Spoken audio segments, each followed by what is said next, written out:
Shalom, salam damai sejahtera bagi kita semua. Saudara-saudari yang terkasih di dalam nama Tuhan Yesus Kristus, hari ini kita akan mempersiapkan hati dan pikiran kita untuk menyampaikan firman Tuhan dalam khotbah Minggu tanggal 6 Februari 2022 untuk Minggu Epifanias yang kelima. Saudara-saudari yang terkasih, sebelum kita sama-sama mempersiapkan diri kita menyampaikan firman Tuhan dengan terlebih dahulu mendengarkan firman Tuhan, mari kita bersatu di dalam doa. Kita berdoa. Bapa yang baik, terima kasih untuk hari ini. Kalau kami masih Engkau pakai untuk menyampaikan firman-Mu kepada setiap jemaat-Mu. Bapa yang baik, sebagai anak-anak-Mu yang akan menyampaikan firman-Mu, kami terlebih dahulu ingin mempersiapkan hati dan pikiran kami untuk mempersiapkan firman-Mu, agar firman-Mu ini boleh terlebih dahulu menguasai hati dan pikiran kami dan mengubahkan kami. Bapa, kami adalah hamba-Mu yang penuh dengan kelemahan, kami adalah hamba-Mu yang penuh dengan kekurangan. Biarlah Roh Kudus-Mu boleh memampukan kami untuk mempersiapkan hati dan pikiran kami menjadi hamba-Mu, penyampai firman-Mu terhadap setiap jemaat-Mu. Berfirmanlah ya Tuhan, karena kami sudah siap untuk mendengarkannya. Di dalam nama anak-Mu Yesus Kristus, kami berdoa dan mengucapkan syukur. Amin. Saudara-saudari yang terkasih, di dalam nama Tuhan Yesus Kristus, firman Tuhan yang menjadi bahan khotbah kita untuk minggu ini diambil dari Markus 1 ayat 16 sampai dengan ayat yang ke-20 dengan tema Jadi Pengikut Kristus. Khotbah kita Markus 1 ayat 16 sampai dengan ayat yang ke-20 berkata demikian bagi kita semua. Yesus memanggil murid-murid yang pertama. Ketika Yesus sedang berjalan menyusur danau Galilea, ia melihat Simon dan Andreas, saudara Simon. Mereka sedang menebarkan jala di danau, sebab mereka penjala ikan. Yesus berkata kepada mereka, "Mari ikutlah aku, dan kamu akan kujadikan penjala manusia." Lalu mereka pun segera meninggalkan jalannya dan mengikuti Dia.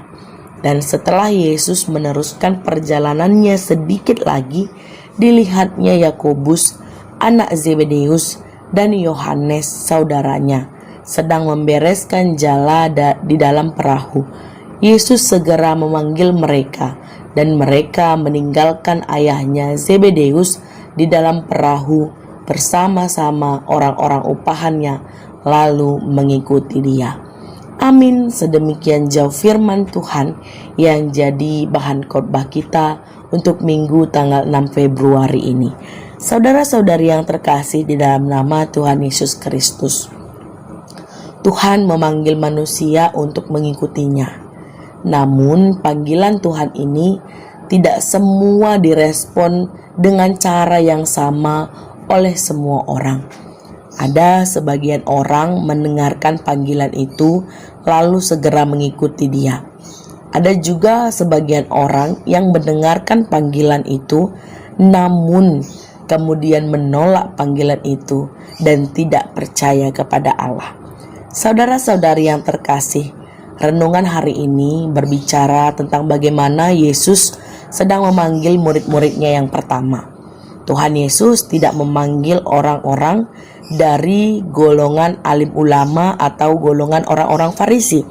Tapi Tuhan Yesus justru pada saat itu memanggil dan memberikan kesempatan kepada 4 murid yang pertama yang dipanggilnya berasal dari golongan nelayan. Bagi masyarakat Yahudi pada saat itu dan mungkin juga bagi kita pada zaman ini, profesi sebagai nelayan merupakan profesi yang tidak terpandang, yang bersifat pinggiran, tidak dianggap oleh orang.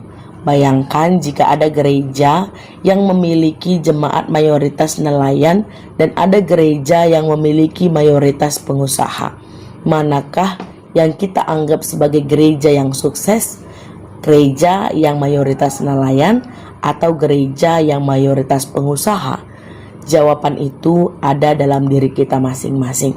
Saudara-saudari yang terkasih, firman Tuhan mengatakan bahwa Tuhan Yesus pada saat itu berjalan menyusuri danau Galilea. Saat itu Tuhan Yesus melihat Simon dan Andreas yang sedang menyebarkan jala di danau, karena mereka adalah seorang penjala ikan.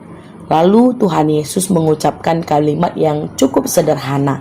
Ia mengatakan, "Mari, ikutlah aku dan kamu akan kujadikan penjala manusia." Saudara-saudara yang terkasih, kita memperhatikan perbedaan antara frasa penjala ikan dan penjala manusia. Tuhan Yesus menggunakan pekerjaan mereka sebagai dasar untuk mengikuti Tuhan. Jika dulu Simon dan Andreas adalah penjala yang mencari ikan, maka Tuhan ingin mereka menjadi penjala, namun kini menjala manusia bagi Tuhan. Mungkin jika Tuhan Yesus hidup dalam masa kini, serta Simon dan Andreas berprofesi sebagai pemulung, barangkali Tuhan Yesus pun akan berkata, "Ikutlah aku dan kamu akan kujadikan pemulung manusia." Setelah Yesus mengajak Simon dan Andreas, Alkitab juga mengatakan bahwa mereka segera meninggalkan jalannya dan mengikut Tuhan Yesus. Mereka segera mengikut Yesus dan meninggalkan pekerjaan mereka. Mereka tidak berpikir panjang, tetapi hanya taat kepada panggilan Tuhan itu sendiri. Saudara-saudari yang terkasih, hal ini pun terjadi dengan Yakobus dan Yohanes, anak Zebedeus. Yesus pun menemukan mereka sedang membereskan jala di dalam perahu. Kini berbeda dengan Simon dan Andreas yang ketika ditemukan Yesus pada saat itu sedang menebarkan jala di danau. Akan tetapi esensi dari ajakan Tuhan Yesus adalah sama, yaitu mengajak orang tersebut pada saat mereka sedang melakukan pekerjaannya sehari-hari. Ketika Yesus mengajak Yakobus dan Yohanes, mereka berdua juga langsung meninggalkan ayahnya dan orang-orang upahannya lalu mengikut Tuhan Yesus. Secara tidak langsung, saudara-saudari yang terkasih, Alkitab mau mengatakan bahwa Yakobus dan Yohanes adalah nelayan yang cukup kaya karena keluarga mereka memiliki orang upahan. Sangat mungkin bahwa Yakobus dan Yohanes hanya tinggal membereskan jala karena orang-orang upahan yang akan menjala ikan. Akan tetapi Yohanes dan Yakobus tidak memperdulikan kekayaan mereka maupun usaha dan pekerjaan mereka yang bisa dikatakan sudah mapan ataupun sudah di atas dari rata-rata nelayan yang lain. Namun mereka tetap meninggalkan itu semua dan pergi mengikut Tuhan. Saudara-saudari yang terkasih, mungkin pada saat ini ada yang kita sedang terpanggil untuk ikut Tuhan. Apakah jawaban kita? Apakah kita sama seperti keempat murid pertama Yesus yang sedang segera mengikut Yesus, meninggalkan segala pekerjaan kita, bahkan mungkin keluarga kita demi mengikut Yesus? Jujur saja, memang tidak mudah untuk mengikut Yesus dengan total. Terlebih kalau kita harus meninggalkan pekerjaan dan segala yang kita miliki. Saudara-saudari yang terkasih, saya yakin sebagai hamba Tuhan, sebesar apapun pasti kita pernah bergumul untuk memutuskan menjadi hamba Tuhan dan mau mengikut Tuhan. Namun saya yakin, sangat yakin, ketika kita mengutamakan Tuhan dalam hidup kita, maka Tuhan pun akan memberkati kita bahkan jauh lebih berlimpah daripada sebelumnya. Tidak mudah memang mengatakan hal ini. Bahkan saya sendiri pun dalam pergumulan untuk dapat mengikut Tuhan seperti murid-murid Tuhan tersebut. Tetapi biarlah kita juga belajar untuk taat akan kehendak Tuhan, mulai dari hal-hal yang kecil, sehingga kita juga belajar suatu hari nanti ketika Tuhan meminta kita untuk mengikut Dia, kita tidak lagi menunda-nunda, melainkan segera pergi meninggalkan apa yang kita miliki. Dan yang terpenting adalah ketika kita yakin bahwa itu adalah suara Tuhan, maka pasti akan ada penyertaan Tuhan bagi orang-orang yang mau memberikan hidupnya bagi kerajaan Tuhan. Oleh sebab itu saudara-saudara yang terkasih, melalui renungan kita hari ini, kita juga bisa belajar beberapa hal melalui firman ini yang bisa kita sampaikan kepada setiap jemaat kita. Yang pertama, bahwa setiap umat beriman itu sebenarnya sudah Tuhan pilih untuk menjadi murid-muridnya. Oleh sebab itu, sikap kemuritan ataupun sikap seorang murid perlu kita jaga dan juga kita kembangkan, yaitu menjadi murid yang disiplin, murid yang taat, yang selalu mengarahkan perhatiannya tertuju kepada Tuhan Yesus. Telinga, hati, dan pikiran kita untuk mendengarkan suara panggilan dan pesan-pesan dari Yesus. Yang kedua, untuk mendengarkan panggilan dan pesan Yesus di tengah kehidupan modern ini, kita juga mengubah orientasi kita kepada orientasi yang keluar, ataupun kepada orang lain, kejadian-kejadian sekitar, orang-orang yang kita jumpai, dan lain sebagainya. Sehingga kita mampu menangkap suara panggilan Tuhan, suara yang ingin Tuhan kita kerjakan dalam kehidupan kita melalui peristiwa-peristiwa dan kejadian-kejadian dalam kenyataan kehidupan kita sehari-hari.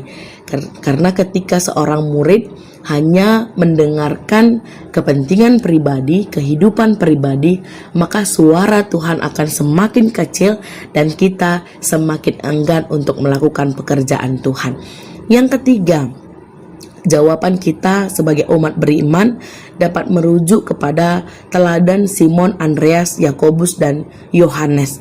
Kita tanpa bersungut-sungut untuk bisa bergegas mengikuti panggilan Tuhan, bertindak melaksanakan pesan-pesan Tuhan, dan penuh dengan syukur untuk terlibat dalam karya-karya pewartaan kabar gembira bersama dengan Tuhan. Oleh sebab itu, saudara-saudari yang terkasih, marilah hari ini melalui khotbah minggu kita, biarlah setiap jemaatnya, setiap hambanya boleh menyadari bahwa ia adalah seorang pengikut Kristus dan sungguh-sungguh menjadi seorang pengikut Kristus. Tuhan memberkati firman-Nya, Tuhan memberkati kita semua. Amin, kita berdoa. Bapa yang baik, kami mengucap syukur kalau firman ini boleh menguatkan kami sebagai hamba-Mu dan mengevaluasi panggilan kami sebagai hamba-Mu dalam kehidupan kami. Bapa yang baik, biarlah firman ini terlebih dahulu memperbaharui hati kami, memperbaharui panggilan kami, memperbaharui tindakan nyata kami, sehingga sungguh-sungguh juga firman-Mu ini boleh berkuasa ketika kami menyampaikannya kepada setiap anak-anak-Mu, kepada setiap jemaat-Mu. Terima kasih buat firman hari ini ya Tuhan. Di dalam nama anak-Mu Yesus Kristus kami berdoa.